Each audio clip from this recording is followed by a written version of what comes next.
Hi friends, ਅੱਜ मैं तेन दसदा वा कि अगर जगह थोड़ी होवे ते इहदे च रूला किस तरह चलाना, क्योंकि एक पाउडर रूम हाफ बैथरूम भी इहनूं इत्थे कहंदे आ।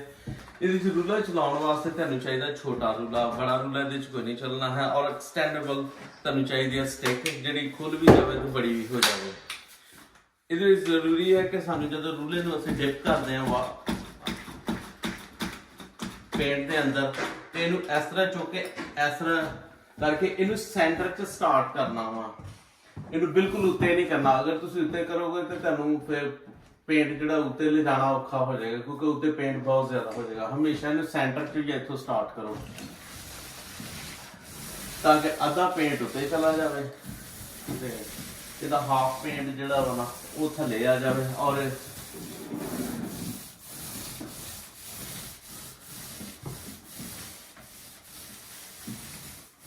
जी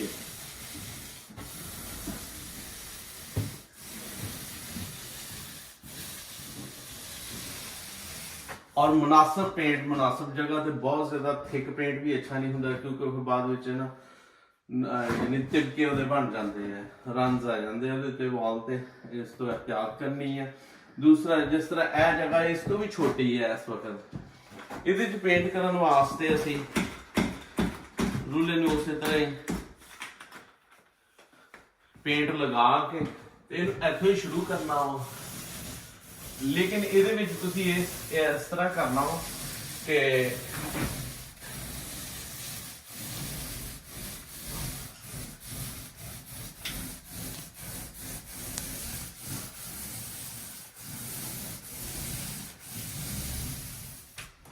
इनू हाफ हाफ करके पेंट करना वा। या इहदी स्टिक बैक साइड तो उतार लवो, जे नहीं तो इनू थोड़ा थोड़ा करके ना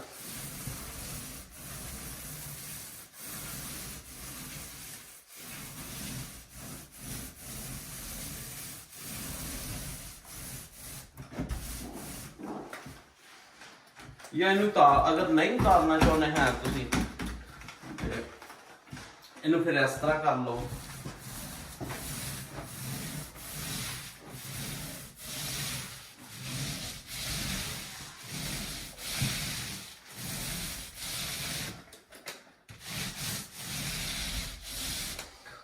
छोटे एरिया जिन्ना भी ना सारा रूले ना करना चाहिए, जबकि बड़ा एरिया जिहड़ा वा उन्होंने हमेशा स्प्रे ना पेंट कर लो या उन्होंने भी रूले ना कर लो, जिस तरह तुसीं मुनासिब समझदे हो।